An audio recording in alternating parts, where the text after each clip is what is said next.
Welcome to Comments Podcast, the show where we discuss a variety of topics with your host, Nina. With the onset of cold winter temperatures and the rise of Omicron cases, rough sleepers are to be offered shelter over the winter period.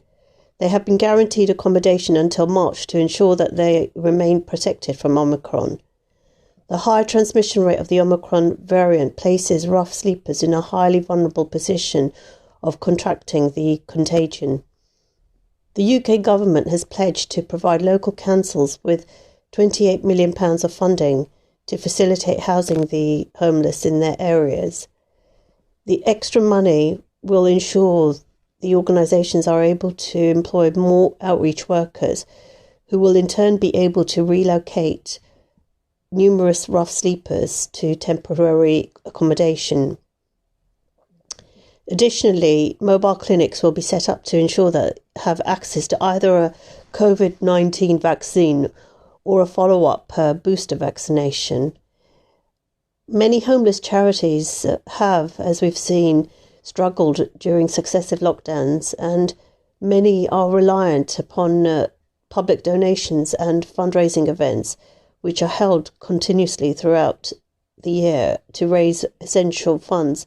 And these have obviously had to stop throughout the successive lockdowns over the past year.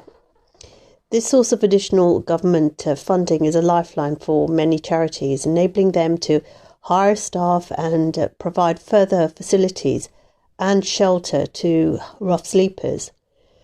Many rough sleepers endure sleeping on the streets in freezing temperatures, and coupled with their mental health, physical or addiction problems, means the vaccination take-up rate is relatively low for many. Many have had an urgent need to access additional support services to contend with their multiple health issues.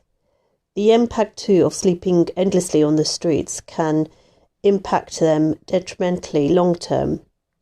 The good news is that winter services can now resume for many charities, and they will be enabled to provide shelter and support to the homeless, as well as a period of stability for many.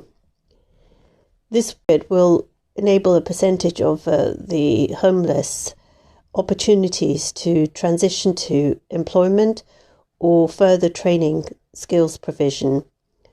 For some, it may be the first step taken towards substance abuse recovery. Many homeless will be provided accommodation in communal shelters, which at least provide warmth, a bed, and safety. However, ultimately, the goal is to ensure that all rough sleepers will attain permanent accommodation and a stepping stone towards independent living. This would be the best case scenario, but as we know, it may be wishful thinking. Earlier in the pandemic, many homeless were provided emergency housing to protect them from coronavirus.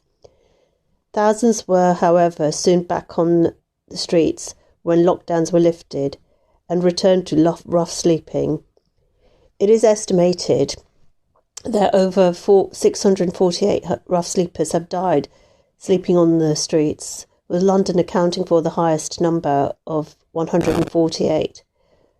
This is really totally unacceptable when the vulnerable are unable to rely on local authorities to provide them with the basic necessities of survival, food and shelter. There are a few success stories, however, with some regions reporting no rough sleepers in the country. One of these is namely West Berkshire, which has attributed the success of its zero rough sleepers to the council's. Thank you for tuning into today's episode. You can subscribe to the Comments podcast via iTunes, Spotify, and other major podcast providers.